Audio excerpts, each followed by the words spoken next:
Seattle has a lot of great food, and living in the Ballard neighborhood means I'm close to some of the very best restaurants in town. We got to know Ballard based Moshi because, to be completely honest, they were really nice to our dog Zoe. Like, really nice. The food is also amazing, and the service, well, it doesn't get any better than the staff at Moshi, and there's a good reason for that. Rumi Onui and Charlie Anthe, co-owners of Moshi, not only hire happy people, they work really hard to keep them that way, prioritizing their staff even during the difficulties of COVID. Rumi's story of owning and running a restaurant during a pandemic and otherwise is fascinating and inspiring. Moshi is how you say hello in Japanese, particularly when answering the phone. Given how enormously welcoming this place and its team and its food are, it's a totally appropriate name.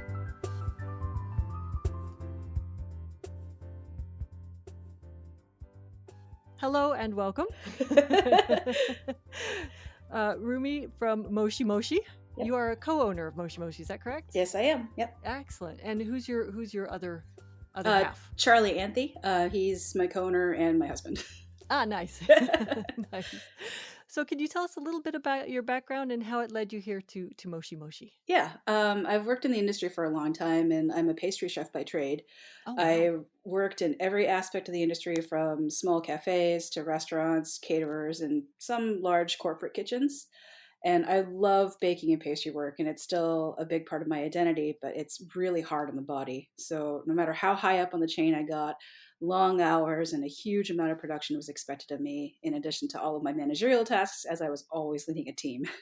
Right. Wow. Yeah, I started actually developing tremors in my hands, so I knew that I had to transition to something a little bit different, but my body really broke down. And my co-owner wanted to be a business owner, although not necessarily a restaurant, but he was looking around for businesses for sale, and he found Moshi listed. So he brought up the idea to me, and it wasn't anything I had envisioned for my career, to be honest. But it was something that I thought was a good mix of still remaining in the industry that I really love, but it's a position that wasn't so production heavy. And it's a cuisine that I love and have intimate knowledge of. I grew up in a Japanese household. I am Japanese. And so we purchased the business in May of 2019, and we're actually the third owners of the restaurant. Oh, wow. Always under the same name? Yep, always in the same name. Oh, interesting. Okay, I did not know that. Yeah. And always in the same location here in Yep. Ballard in Seattle? Yep. Nice. Oh, Yeah. that's very cool. Yeah. Yeah. Oh, that's a great location too. We'll get to that in a minute. But, yeah. We got really lucky. I'll go into that. Yeah. Oh, awesome. So I was going to ask you, the tremors, is that because of like a repetitive motion? Yeah. Yeah. Okay. There's a lot of hand motions that as you can imagine, for pastry work. But yeah, it's a lot of, and like, because I was doing a lot of things in high volume, it was a lot of repetition. And because there's so much expected of me, and because there's far fewer bakers than there are cooks. And so because of that, the teams for pastry tends to be smaller. So then we just get a lot more work. Right. Okay. Yeah. And creating in bulk like that, that's a lot of kneading and cutting and it's stirring and crumbling and all that stuff. Wow. Exactly. All this stuff I know from watching the British baking show, and that's entirely my experience with it. But how did you get into pastry in the first place? Oh, it was like a childhood dream of mine. So I can actually kind of pinpoint as to when it was. It's like, I want to own a bakery. And it was like probably around 1984 or so, to date myself a lot. I was watching a Studio Ghibli movie, a Japanese animation, Kiki's Delivery Service. And there was a bakery that was attached to a home. And I was like, it's like they went into my brain and knew exactly what I want to do with my life. And so it was something that I wanted to do as a kid, and I loved to bake all the time. But it was something that I filed away as a pipe dream. And it wasn't until the economy tank of 2008 that I was able to pursue it. And so that's when I made a big change, and that's where I've been since. Wow. Do you do specifically, or did you do specifically Japanese-based pastries, or just the gamut? There was when I was able to kind of have influence on things, but I mean, my audience is still American. And so like I had to kind of cater to who's coming through my door rather than just forwarding my own ego. But when I'm able to, when I do have those clients that say like, do whatever you want, like I do tend to be a little less sweet, a little more of the cream rather than the buttercream and that kind of thing. Right, right. Okay, great. So then you did that for quite a while then. Yeah, over a decade or so. Wow. And where did you train, or was it self-taught or? No, I went to pastry school. I went to South Seattle back when they had a pastry department. They don't any longer, Oh, unfortunately. so sad. Yeah. I actually taught English as a second language there, and I Oh. spent a lot of time in that little tiny glass box where all those gorgeous pastries Yeah. were. Oh man. In fact, we overlapped, so I probably had some of your Oh, okay. pastries. Yeah, Yeah. I cuz was yeah, there from 2000, maybe seven-ish or so until maybe eight or nine. Oh, no, maybe 2008 until 10, I think. okay, cuz I quit teaching in 2008. I Oh, okay. stopped teaching. So yeah, 2007 I was in that pastry place a lot. Yeah. There's a That is amazing. They either y'all are really amazing students or they're really amazing teachers or both because It's everything both, I tasted think. delicious. Oh, so good. That was one of the best things about teaching there was going to that pastry. Yeah, I've heard stories about how like you can smell whatever the pastry kids were Oh baking yeah. from around the campus. Oh yeah. Yeah, and it was right like on the way from my classroom to the like the student centery kind of place. Hmm. I walked right past the pastry and see all the guys in the chef's hats or all the people in their chef's hats and their aprons Yep. and stuff, and then just smell the door would open and this wonderful waft of like felt like you were covered in powdered sugar on the way to the like Yeah, it's you probably so are. good. Oh, so delicious. So do you know off chance what the name Moshi Moshi means? Yes, moshi moshi is how you say hello in Japanese. It's specific to when you're answering the phone. It's actually why I actually redesigned our logo to be a little speech bubble. And it's Nice. because before I got into pastry work, I was a graphic designer. Aha. And 2008 came along and everybody lost their jobs, myself included. And Sure. so I decided to take the opportunity to make a change because it seemed that design was heading more towards interactive and web media, and I really Mhm. like doing print, and so Mhm. it was a good time. Mhm. Mm. Yeah. And commonly, our name gets mispronounced to be like mochi mochi. Mochi is a rice cake paste, is a rice Mm. paste cake, Gotcha. and or mushi mushi, and mushi actually means bug. So No. yeah. Oh, that's great though. I love it. And I love the graphic designer background because it's always interesting to me that people who are in creative fields tend to stay in creative fields. Like even a big shift like graphic arts to restaurateur, it's still the creative arts. For sure. And Yeah. do you design your own menus and Yep. things like that as well? Of course we you s- do. we save a lot of money by doing that. Oh, heck yeah. Graphic arts is one of those things everybody's like, "Oh, I've got Canva and Photoshop. I'm good." It's Oh like, no "No, no no no. don't. Nope. There's a Don't do it." reason why it's expensive. Yes, yes. And I know it because I do not have a visual sensibility and I'm so happy when somebody understands that and can do it for me. Yeah, yeah. So, I've actually lended my skills as a designer to many businesses I've worked at, and it was one of those things that I felt like was never really appreciated until I was doing it for myself. yeah. Yeah. Oh, I get that. I'm a writer by trade as well, and so Hmm. it's until somebody sits down to try and write a monthly blog or weekly blog that they realize how great it is to have somebody blog for you. Yeah, for sure. Like, It's oh one less yeah, thing you have to worry about, exactly. and you That's know why it's I going to be pay done someone. right. Yeah. Right. All right. So tell me a little bit about the location thing. That Sure. We're so lucky to be where we are for many reasons. We have a two-story LED cherry blossom tree that's definitely a focal point, and it's oh drawn nice. people in from the street as they were walking by. And I actually half joke that it was the reason why we wanted to buy the place because it's so pretty. It really But is. yeah, and actually, a little fun fact about me is that I used to play roller derby, and here's a shout out to my league, PFM. Woot. And our practice space at the time was a block away down on Shilshole. So after practice, my teammates and I would often come grab dinner at one of the restaurants on Ballard Ave, and Sure. we walked by Moshi Moshi a lot, and I would always admire it, but we never went in, so I never knew what it was until Right. years later. And in terms of the location itself, like we share the building with GenCare, which is a retirement home. So for one thing, we rarely, if ever, lose power. And Nice. more importantly, during this pandemic, our landlord has been really great to us. Like we were able to work out a deal that was mutually beneficial for both of us. And I think it's because they had Great. the flexibility, thanks to their other tenants having residents who pay rent rather than another business who's relying completely on sales to generate income. Mm. Oh, that's wonderful. That's Yeah. great. I didn't know that actually. That are they above you? Above and around. So we actually, Really? yeah, directly above us, there are actually some units up there. And then we share like a common back hallway. Like that's where our employees come in, or if we get deliveries, we get through that. Hmm. But just around the corner from that hallway is a back entrance into the facility. Okay, great. Yeah, and you must get a ton of foot traffic. Yeah, just being on Ballard Ave does that, and like we were Hmm. also super lucky to have been involved in helping make Ballard Ave now a destination for outdoor seating that started last summer. Hmm. The permitting process was really arduous, but the I'll payout was bet. so worth it. Yeah. And we've actually heard stories from our neighboring businesses that there are some who couldn't get permits because there's a fire hydrant in front of their space or the sidewalk was too narrow. And Oh, we luckily didn't have to deal with any of that.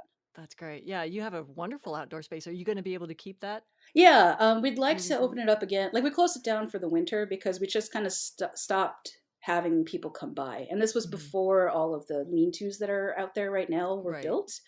And so now it's gotten into a situation of like it's going to cost us money to create that Mm. when people have shown that they weren't really interested in coming by unless you're willing to break some fire codes, which we are not. Right.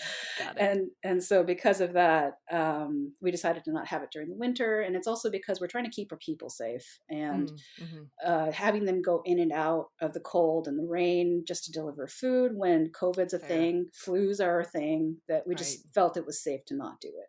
Right. But Yeah. we do hope that we can bring it back for the summer. Right now, we're actually in a bit of a staffing crunch, which is a great problem to have, in that we can't offer outdoors as well as our current operations indoors without having more staff. And so Got it. right now we're hiring. Oh, great to know. Great to know. Actually, I wanted to talk to you about your staff, but we'll get to Sure. that in a moment because you Hmm. have a great staff. But It's one of my favorite things to talk about. oh, I bet because they are like universally awesome. You know, Yeah, I've not met a thank single you. member of your staff who isn't like fabulous. Thank you so much. Yeah. So can you talk a little bit about how you design your menu? Yeah.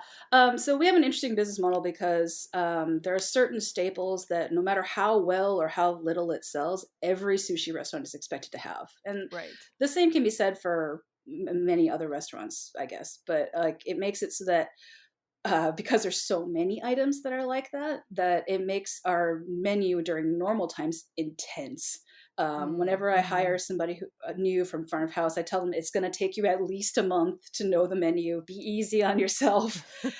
Uh, Ironically, we had just redesigned our menu to be more of a book form as opposed to like a fold out. It used to be like this three-fold brochure like thing that was Right. double sided, and we put it into a book, and it was like a good 5 or 6 pages, I think. And we Wow. we actually picked up the prints on like March 14th of last year, which is a day before the shutdowns. So they never saw the Oh, light of day. right. Oh, ouch. Yeah. But like we've been at it for almost 2 years now, and the business has been around for about 12. So there's a Hmm. lot of built-in legacy. And Sure. I actually think one of our roles is named after the original owner's cats or something like that. But That's so ultimately, great. yeah, ultimately our leadership team, which consists of our head sushi chef, our head kitchen chef, and our beverage director, all three of them are the ones who are kind of in charge of the menu development. Mhm. And essentially, we just have the final yay or nay, and it's usually yes because they have great ideas. Oh, great. Yeah, and So it's during very much a. Sorry. Go ahead. oh yeah, during COVID, we weren't able to be as creative as we'd like, but Mm, I know that they have some things brewing, and they're just waiting for the day that when I can set them free, essentially. that's fantastic. Yeah, it's. I love that it's sort of a collaborative, creative, uh, group effort For to sure, create that menu. for That's sure. wonderful. Yeah. Yeah, and I think it also helps that I've approached this restaurateur position without having ever made sushi in my life, and I'm a very avid eater of Japanese cuisine, but I've never made it professionally. Gotcha. So I like having a team that I can trust, that they know what they're doing. And I've Right. always thrived whenever I was working, of like when people trusted me, and so I'm just kind of paying that forward. Oh, that's wonderful. That's wonderful. Does living in this area have an influence on that? The kinds of foods that are available locally, Oh or yeah, the the appetites of the people who live here yeah, is I in. think so. Yeah. I do think that, like with if somebody who's from Japan and who's only known Japanese cuisine comes to our restaurant, I think they'll be kind of surprised at seeing how many rolls we have. But that's Mm. also catering to our guests. Like our Mm-hmm. guests expect Sure. these kind of things. So Yep. yeah, there is that. But it's also that we have a fantastic sushi chef who knows his craft really well, and whenever people, like all of us, it's kind of a misnomer in that, like, oh, you get the best fish or you get the freshest fish, and the thing is, like, we all kind of use the same vendors. Right. And Right. it's the skill of the chef of Mm-hmm. whether it's good or not. And Mm-hmm. so it's how he breaks down the fish, how he can check for quality, how he makes the rice is actually a big thing. In that, like, Sure. if the That makes rice sense. isn't seasoned well, or if it isn't the right texture, it's going to destroy the whole dish. That makes such sense. Does the chef actually do the purchasing? Yeah, yeah, for sure. I let all of that get handled through them, because I figure like they know quality better than I do. And it's Sure. just like another piece of trust of like, I know that they won't go nuts and buy like the most expensive of anything. Right. And Right. it really helps that I think he's actually owned a restaurant of his own. And so he knows the balance of cost control versus quality and all of that. So That's great. Oh, yeah, that's so nice to be able to trust that that's going to happen the way it should. for sure. That's Yeah. fabulous. That is great. So I got to know you because Hmm. your staff, you set out a water bowl on the pavement, and my Yep. dog took advantage of that in the heat of summer and was very thrilled about it. And then the staff sort of got to coming out to deliver food to the people who were sitting outside. They got to know the dog, gave her Yeah. treats, and then this whole relationship developed, and now Yeah. we're like daily guests at Yep. Moshi Moshi. Zoe is our favorite furry regular. No offense to the other ones we've had, but we see her the most. Yes. Every day, in fact. It's so funny because she will powerhouse her way to you guys and then drag the rest of the time. Like Oh once we've man. done Moshi, then she's just like, man, Okay, we're done. yeah. That's so Like sweet.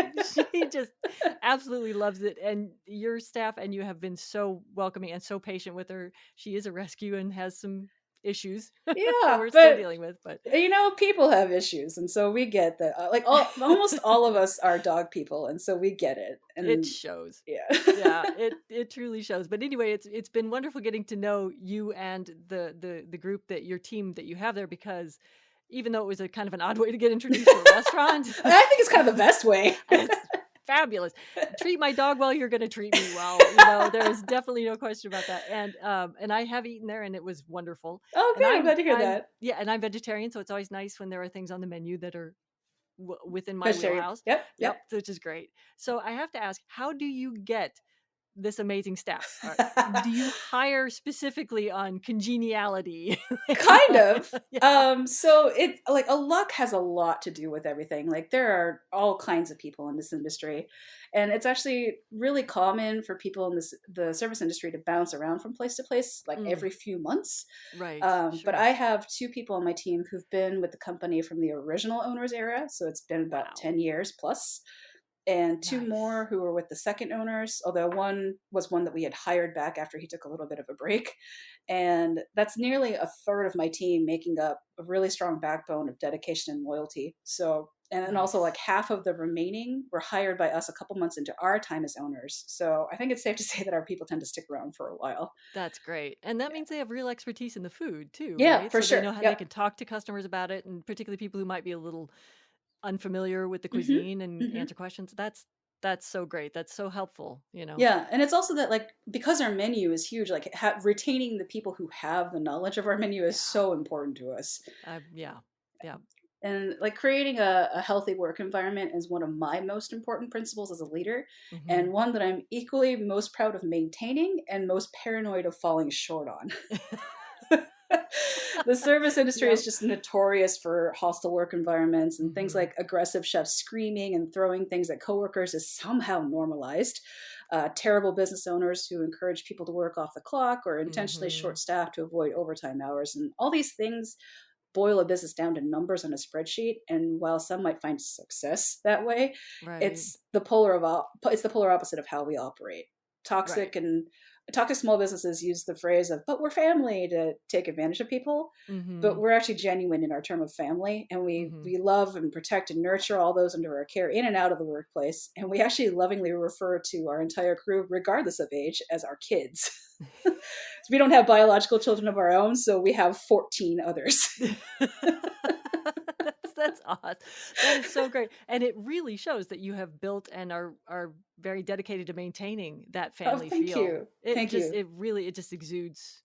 Everybody's always happy. They don't look, you know how you can go into a workplace and people just look tired, Oh you know, yeah, a they're little just beaten miserable. down. Yeah. Yep. And your staff always look like they're perfectly fine to be at work today. Thank You know, you. like That yeah. that's like the biggest compliment that I can receive about my work as a business owner. And I've personally had more than my fair share of toxic, terrible bosses and owners. Yeah. So my guiding compass has actually been to be the kind of boss I often wish I had and likely needed for my own well-being. Nice. So, and it's like what you said, in that we think creating a supportive and inclusive team culture directly contributes to our business success, because Mhm. when the workers are happy, that happiness spills out as great hospitality towards our guests. Oh, it does. It does. And food service, I mean, I worked in it very briefly, as I think all people do at some People, point in their yeah, lives, right? they should, I think, too. Yes. Oh, yes. Boy, do you get an eye open. That's just you learn a lot about what it's like. That is a tough job. I mean, It that is a is. tough, tough job. Yeah, And I can imagine just getting worn down and burned out unless you have a lot of support from yeah, all levels of the industry. So yeah, and that's fantastic. that's something something I'll touch on a little bit later. But like when people like the things that is kind of difficult is that when you have like with people like me who have my kind of personality, you have to kind of distance yourself of was when someone comes up to you, like one of your teammates comes up to you like, I have this really difficult customer or something. It's not necessarily that they want you to fix it. They don't want you to go Right. over and be like, stop treating my kid this way, but it's Hmm. that they just want people to listen and to understand, and like if somebody has a bad day, that's the reason why. Right, right. And if I can just blow off a little steam, then I can go Yeah, back and be polite. yeah, It's yeah. like, but I need a minute. Exactly, Yeah. exactly. But I mean, we knew we loved you when we went by. I think it was Christmas Day. We went by and you were closed, but Yeah, there was a note on the door for our dog. yeah. It That said, was me. sorry. That was so great. And at first we didn't see it because it was down where she could read Yeah, it. that's right. That was so brilliant. And we're like, oh, we love this place. Yeah, Yeah. And and now she's a Moshi mutt. exactly. Yeah, And yeah. and truly, like it really does brighten our day when she darkens our door, and so it's a mutually beneficial relationship. That's so great. And that's like one of the few places where she'll just go and sit and wait Yeah, it's until so somebody cute. comes out. It's just adorable. Yeah. So restaurants, as you said, restaurants are notoriously difficult businesses Hmm. in lots of ways. But Yeah. what challenges have you faced in doing Well, this having to deal with besides COVID, COVID? yeah. Yeah, Well, yeah. let's talk about that for just a Yes, second. And that let's it is please. not a curveball that any of us expected. Oh, I can't even imagine. Yeah, but it's kind of a testament as to how restaurants generally adapt to overwhelming odds. Mm. And some common challenges are things like how equipment never fails on a slow Tuesday. It's always on like a Sunday where it Right? costs us overtime to go get it fixed, and it's always when we're expecting a full house for the evening. Of course. Of This past course. winter, actually, we had to close 2 days before Valentine's Day, which is probably second only to Mother's Day as like the universally busy day. And we had Wow. so many reservations that we had to cancel, and it broke our heart to do Oh, so. But like it's the same thing of like we think of our people first, and I would hate to have to be made to walk into work for in the snow and potentially risk a car accident, to mm-hmm. have people who may or may not show up because they're facing the same thing. Right.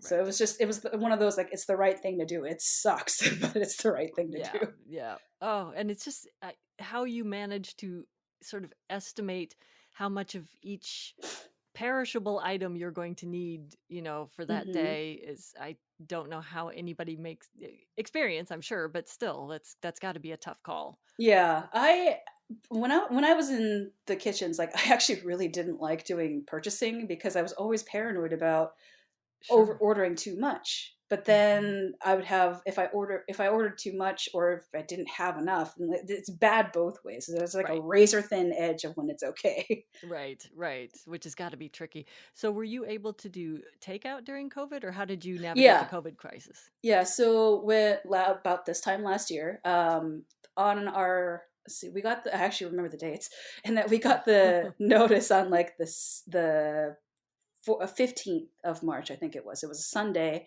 and that was when the governor's office said no dine in at all. And so we had a lot of leftover ingredients, and so we actually cooked Sure. everything off and had one day of takeout only on March 17th. And it was like we had a table set up outside the door, we had the register there, and it's like, okay, this is a very limited menu, this is what we can serve you. Hmm. And so we did that to kind of utilize what we could and like what we knew wouldn't keep for the very naive thinking that it was only going to be 2 weeks back then. Right, right. Yeah, Yeah. And then exactly. like whatever we had left over, we actually donated to a local hospital because we figure like they need to Oh, be fed. wonderful. They're dealing with this crisis more than we are. Oh, that's wonderful. Yeah. And so for about a month and a half, we were completely closed. But we were also, again, super lucky in that my co owner really jumped on getting the PPP funding right away. And we were Great. really lucky to have been awarded it the first round. And so, because that money came in quickly, we were actually able to hire everybody back, even though we weren't open, and Hmm. keep paying their salaries. Oh, So wonderful. we got everybody to stay at home, and we started bringing people in like in very small groups to kind of do little bits of work around the restaurant. We cleaned up the place. We like did a bunch of maintenance that we normally couldn't do, and just anything we could to keep our people paid is what we were doing. That's fantastic. Yeah, and then And yeah. we opened up for takeout on Cinco de Mayo last year. That was a really weird day to start. We were like, why isn't anyone coming? Well, it's because they don't know that we've opened and everyone's going to any other Mexican place that you can think of. Right. So we had a slow start, but it was a nice ramp up.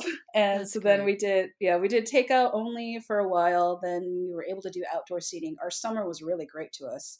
And then Hmm. as time went on, like people were transitioning indoors. We decided not to, stuck with just outdoor, closed that down, then went to takeout only, opened indoors, then got shut down again, opened up again. Right. It's just this constant back and forth. And Yeah, yeah. we just have to roll with the punches. Wow, that's incredible. Yeah, I think of businesses that can be flexible. Hmm. Restaurants seem like one of the more difficult ones to be flexible when you've got perishable items and you need to be able to make sure you have enough food or not too much food around. Yeah. Hmm. Oof, Yeah. that's a tricky one. And then Uh, you're dealing with the expectations of people as well. Right. And it's like, oh, well, this place down the street does it this way. Why don't you do it that way? It's like, Right, well, people right. are different. Right, right. Yeah, and I think the idea that you are putting the safety of your employees and your customers first is got to Hmm. be that's got to mean that you make some decisions that may make some diners unhappy. For But sure. Yeah. But for us, it's a non negotiable in that right, our business can't run without our people. And so right. we always take care of them first. That's awesome. Yeah, I love that. I absolutely love that. And how do you continue to build your business and acquire new diners? This is one where I feel like when you do good, you end up doing well. And so because we treat people with respect, whether it's our people or whether it's our guests or what have you, we feel that that ends up either generating word of mouth or Hmm. it just there's like some synergistic magic that happens in that people are happy, so then people keep coming to us and they tell their Right. friends, or miraculously some people write about us, or they invite me to do a podcast. That's awesome. Yeah, and I Yeah. will just state for the record right now, awesome. Go there, especially if you're in Seattle. They are worth the trip to Ballard. Thank you so much. Definitely, definitely. So what advice would you have for others, particularly women, who want to start a business and particularly a restaurant? Well, the first thing I would say is to don't be afraid to ask for help, but to ask for help wisely. And I say it this way Mm, because there is no way either my co owner nor I could have done this on our own. We balance each other out really well with what skills we each have individually. And I believe that it's the only way that we were able to be successful, especially because this is our first joint venture as business nice. owners. Mm-hmm. And I think it's also important from a mental health perspective to have somebody who really truly gets it, not somebody who empathizes, or somebody who empathizes, not just sympathizes. Nice. Yeah, I So think I that's can, good. Yeah. yeah, I can come home from work and be like, this person did this, and I had a guest that did this, and he totally understands instead of like trying to translate it into something that makes sense for him. Right, right, right. That totally makes sense. And yeah, I like, like we've talked about, restaurants have problems that other businesses simply don't have. Yeah, yeah. I don't have to worry about my product expiring or Hmm. spoiling, right? Or a fridge dying on a Or a Sunday. fridge dying. Yeah. Oh man, Yeah. yeah, that's a tough one. And, Would you go ahead, sorry. oh, yeah. Throughout my career, I've actually come across really infuriating behavior, like how somebody assumes that I, as an Asian woman, couldn't possibly be the one in charge, especially if there was a white male presenting person nearby. And I say to ask for help wisely, as my co owner will always yield away from me.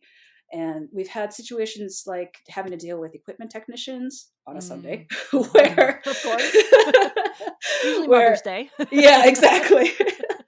Where I was the point of contact and coordinated the whole maintenance visit, but they look right past me and go to my co-owner, who's a man, to go over the details. And so we do everything together, so it's likely that he could answer whatever questions that they might have, but he always defers to me to illustrate and just kind of help me stand my ground that they should be talking to me and not to him. So when you ask for help, find good allies and ask for help wisely. I That is brilliant. That is such good advice. I think I'm going to get that on a t-shirt. Hashtag ask for help wisely. Because there are people who will assume less of you by Hmm. virtue of gender, ethnicity, or so on. Height, right? Yeah. Like things like that. Ridiculous physical attributes over which we have Yeah. no control. Yeah. A woman with a higher pitched voice will often get treated as being more childlike than a woman with a lower, but like Hmm. crazy stuff. So there will be people who will assume less of you and therefore give you advice they think is appropriate for someone who's, you know, Yeah. perhaps less inclined to be successful as a business owner. Sure. Yeah. Oh, And that's such great advice. yeah. And like a lot of young aspiring chefs and business owners are fueled entirely on passion, which is a good start, but it'll ultimately lead to failure. Mm, And so hmm. it's likely that if you're a chef owner, unless you have help and good help, you won't be able to cover all the bases for just dealing with the multiple city, state, and federal agencies. And that's just like a tiny little Yeah. portion of everything. Yeah. And if you're doing that in addition to cooking every night, that's too much. Yeah. And Yeah. and just because you can cook, it doesn't mean that you should open a restaurant. And if you're just a home cook, for God's sake, please go work, even as a dishwasher, for a while in a commercial setting to know what you're getting into. Because if this job were Yes. easy, the rate of failure for restaurants would be far lower. Oh, that makes, yeah, that's brilliant. That is so brilliant because yeah, I feel like just thinking of in terms, and I'm operating from a level of complete ignorance, but I'm thinking in Yeah. terms of like liquor license and food preparation licenses, Yeah. and you got to get inspected for, cleanliness Every and little all thing. those practices, and they Yeah. all really matter. Like you don't Yeah. want to make someone sick, you don't want to, yeah. Oh man, yeah, that's Yeah. incredible. And actually, like that kind of touches on a bit of a frustration I have with the COVID world being what it is, and that everyone seems to be afraid of the worker to guest transmission route when Mm, it's really that like the workers are used to sanitizing every as it is anyway. Like if they're doing what right, they should be doing and that they're trained to do, there should be very little potential for uh, infection. right. And it's mainly that like when you're out and people are unmasked, which is like a guest to worker or a guest to guest situation, and that's Mm-hmm. something that I wish were more prevalent in the conversation about transmission rates. Mhm. Yeah. Yeah, I think restaurants are probably in some ways the safest place to be because They they're always could be. sterilized. Yeah. The As long as surfaces it's are done right. clean. Yeah, Yeah. exactly. As long Exactly. as it's done right, I think it could be. But it's also that restaurants are the ones who are hurting the most. And so Yeah. everyone has to do what they need to do to survive. And some places, unfortunately, that means that they're cutting corners where they really shouldn't be. Mhm. Mhm. Because if you have to cut back on staff, then you have to, Hmm. yeah, that makes Yeah. sense. That makes sense. You're still doing takeout and you do takeout ordinarily, correct? Yes, our takeout business has grown quite a bit, and it's Yeah. probably about half of our business still. Wow. We did end up opening up indoors very carefully, very slowly. We installed everything that we possibly could install to be a better shield for everyone. And we know that not everything is going to be 100% effective, but like Sure. any added protection we can get, we'll do. That's wonderful. Are you just the one location and are you looking at Hmm. expanding? Probably not. One's enough? Yeah, it's also that like I would feel weird about having my focus divided. Mm-hmm. Um, Sure. I would hope that like the principles that I have would carry on to whatever other venture I would have, but like the honest truth is that like I just really love our family right now, and it's hard. Yep. This Yep. is my downfall as a business owner, that it's really difficult for me to hire because I always think of the worst possible scenario, and I think right now during a COVID world I have to think that way in Yeah. order for the benefit and the protection of who I already have. Yeah. But yeah, I get scared to rock the boat sometimes. I can totally believe that. But clearly it's working for you to Yeah, be that so far. level of cautious. Yeah, So carry on. yeah. If it ain't Okay. broke, don't fix it. Exactly. Exactly. So uh, I'm going to assume that building that family and that culture is kind of your superpower, but do you have another? Well, I have an affinity for the Phoenix, and I have a tattoo of a Phoenix. My Derby Nice. name was Phoenix, and it's always been like a theme in my life where like I get some kind of thing happen, as we all do as we go through life, and somehow I'm able to either take it and turn it into something else, or if it does break me down, it's okay. I'll come back and I'll rain fire worse than before. Awesome. I love that. I love that. If you could have anyone at a table at your restaurant, who would you want? Oh, if it's anybody, it's definitely my dad who has passed away, but he was a restaurateur for almost all of his life, and Oh, man, I would wow. love to talk shop with him Oh, because right? I got into this actually before I even got into the industry. So there have been many, many conversations I've had in my head of like, how would dad handle this? But in terms of Wow. people who are living, definitely my friends and family, many of whom I haven't seen in over a year Right. because I'm constantly around the general public. So I've personally kept my distance from others to keep them safe. I don't normally Wise. do a Zoom thing. It just feels kind of awkward to me. Yeah. I'm getting used to it, but I'm actually kind of camera shy to begin with. So this whole thing has been very new to me. Oh, you're a natural. Oh, thank you. I Totally. appreciate it. I don't really believe you, but I appreciate it.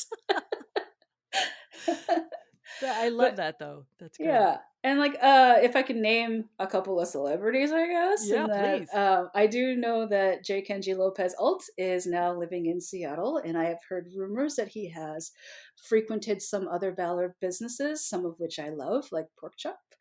And so if he ever is in the mood for a sushi meal, we would love to have him.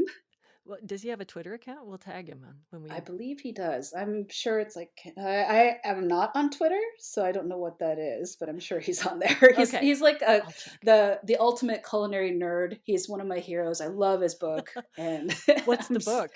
it's called The Food Lab, and it goes into Okay. the science of everything, and it's the kind of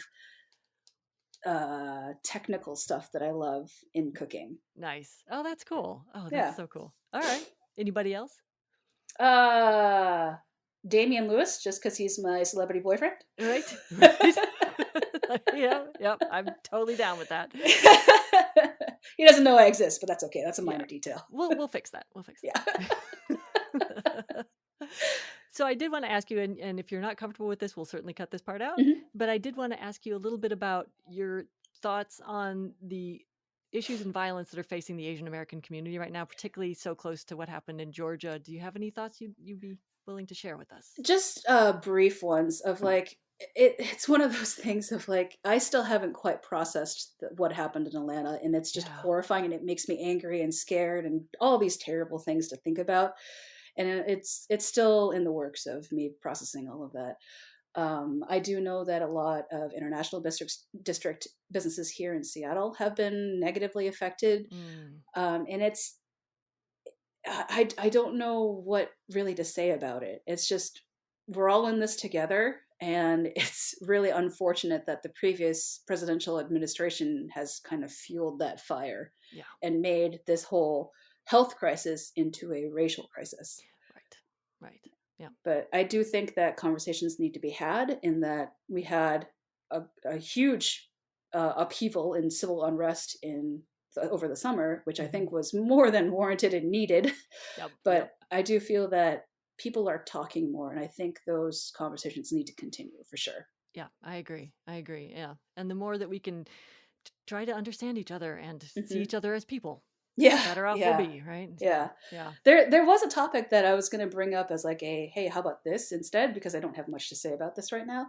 Is the vaccine distribution? One quick note to tell you about. Literally right after we finished this conversation, Rumi got word that Washington State had put food service workers and restaurant workers back on the vaccination list, making them eligible to start getting COVID immunizations starting March 31st. I left this part of the conversation in because I think it's a really good indication of how much Rumi cares about her staff and her guests. So there's no need at present to write to government officials about this, but if the situation changes again, we will let you know. Um, I am incredibly frustrated because right, I think on March 22nd, Washington, the entire state, is going to allow restaurants to go to 50%. And I know that that means that it's not required of restaurants to do so, but there are some that might face that decision either because they have to in order to survive, or Mm-hmm. because they have a, I don't know, like a deal with a lender or a landlord or something of like, well, Mm-hmm. you can do this, so we Right. expect you to do this. Right. And Right. the thing is that they're increasing capacity and they're increasing maximum table sizes and everything without restaurant workers being on vaccination schedules at all.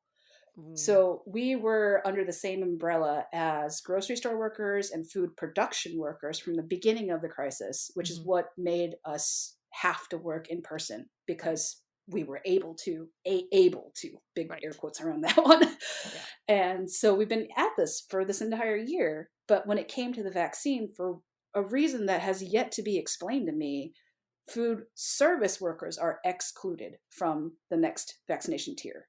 So Aye. starting, I think maybe even today, I think grocery store workers and food production workers are able to get vaccinated, but not even those who are like up in age, like 50 something, are able to get vaccine if they work in restaurants or other food service things. And That. it's also Yeah. infuriating because so much of the industry is made up of Black, Indigenous people of color.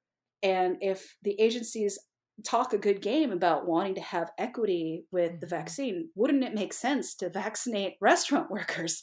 And they say that restaurants are the highest potential point of transmission, and it's because it's impossible to eat or drink without pulling down your mask. And Right. so we have this rule of like, when a server comes to your table, please put on your mask. And like, we're starting to get pushback from people where they'll Really. roll their eyes, or they'll like outright be completely rude to my crew because all they're asking for is, hey, please don't kill us. And it's great that the guests are getting vaccinated, but we still aren't, and we can't take that risk. Right. I think people are a little uneducated too, that having had the vaccine doesn't mean you're not still shedding it Exactly, and you exactly. can't transmit it. You can. Yeah. Yeah. So, yeah. Oh, and that's just seems crazy because, oh, food service workers are much more likely to come in contact with members of the public. Yes. Who are unmasked. Yeah, who are unmasked and are in and out and in and out. So there's several in a day, and Hmm. that's so unfortunate. Yeah. And the thing with grocery store workers is like, I'm not denigrating what they do. And like, we're not trying to jump the line. Just please Right. keep including us in the same group that got us here to begin with. Yeah. Yeah. The food production workers usually don't interface with the public. Like, they're working amongst themselves. And I would hope that these places would have distancing involved and such. And you're kind of on your own little Right. island, I'm Right. assuming. And if you're a grocery store worker, 100% of grocery store guests are masked 100% of the time. Right. No Right. other industry that I know of will have workers who are made to work with others who are unmasked for up to 90 minutes, maybe even longer if they stick Mm-hmm. around, Right. and with no other way to do our jobs but to be in person. Yeah. Yeah. You cannot put a put a plate on someone's table from 6 feet away. If only. Yeah, that just doesn't work. That doesn't. Yeah. Oh, I'm so sorry to hear that. I didn't know that. And that you're right. That is really that's problematic for your Yeah. industry. That's really a problem and a danger. Yeah. Yeah, When you're putting people in absolutely. danger, that's not okay. Yeah. Oh, I'm And sorry to hear if that. I'm able to forward like a hey, go here and leave comments, there's a 500 character limit to the comments, so be brief. But the Seattle Restaurants United, which is a bit of an ad hoc group that banded together to forward situations like this, they set up a URL shortener, and it's bit.ly/WADOH19, and it's case sensitive, and that whole thing is all caps, and that'll take you directly to the forum of the Department of Health where you can put in comments. I've personally written to the governor's office, our state representatives, countless times, and I feel like they've just kind of passed the buck, saying that the Department of Health is the one who comes up with the prioritization schedule. So we've just been kind of hammering them of like, this is Great. wrong and this Yeah. needs to change. Okay. We Yeah, and need to be included. I'll put that URL in the show notes. So and in Twitter. So yeah, everybody, Thanks. please go there immediately and use your 500 characters wisely. Is there language you would like us to say? Is there like a bill to mention or anything like that, or is it just No, just the fact that food service workers food service workers? need to be included in the next vaccination group, which is 1B tier 2. Right. Yeah. I saw that today. It was over 16 and pregnant, or over 16 and in a multi-generational household or something like that. Yeah. So the rollout does seem to be going so slowly. Yeah. But I mean, I understand it. Yeah. It is what it is. But yep, and I we need totally to understand. prioritize. Exactly. And I don't care to jump the line. Of course, people who are over 70 and they have health issues or whatever, yeah, of course, they should definitely get the vaccine before me, able-bodied 40-something person. And so we just want to be included in the same group as our brothers and sisters in the grocery store field. Totally. Great. Well, thank you for bringing that up, because I Yeah. certainly didn't know about it, and I'm guessing a lot of people don't. So I have not shut up about it. So good. And now neither will I. Yeah. My dog depends on these people. That's right. And so do I. She's not the only one who enjoys the food at Moshi Moshi. All right. And very quickly and finally, and thank you so much for your time. This has been a wonderful conversation. Yeah, same. Can you please recommend a book, a TV show, series, or film, a piece of music, and a podcast? Sure. For a book, I recently read a book titled The Reason I Jump, and it's by Naoki Higashida. It is written from the point of view of a nonverbal autistic Japanese teen.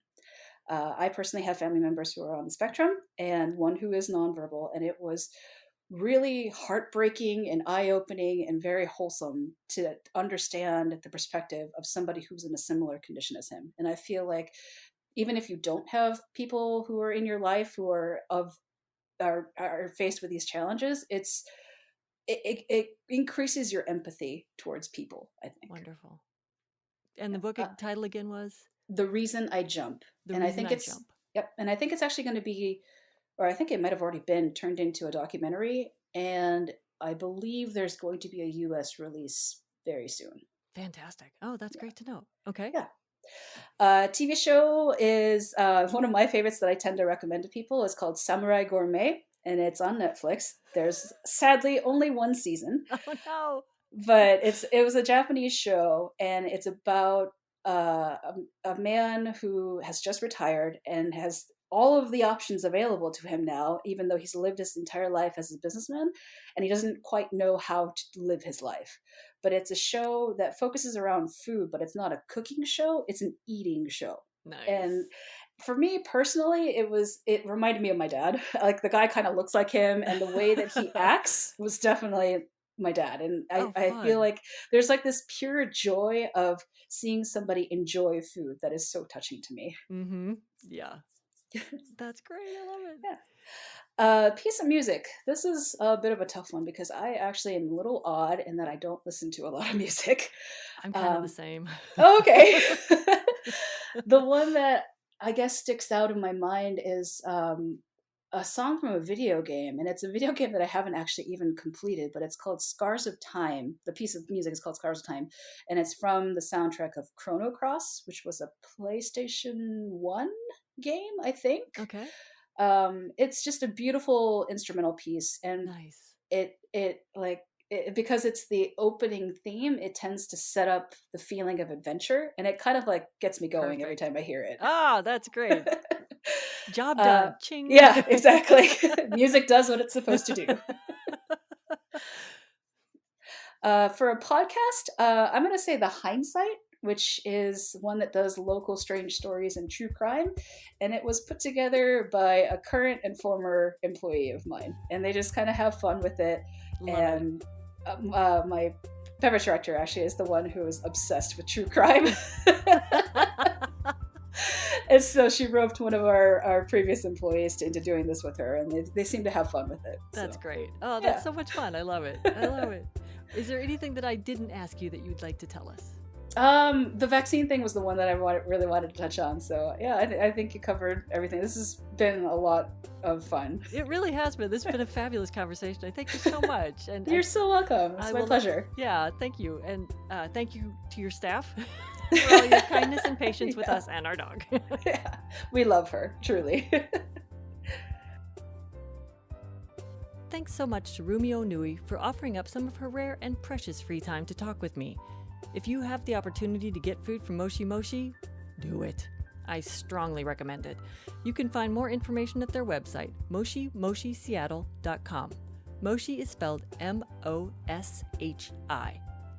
Please subscribe to the Audiotocracy podcast for more conversations like this. It's available just about anywhere you find podcasts. And if you're considering a podcast for your business, feel free to make an appointment for a free consultation at audiotocracy.com.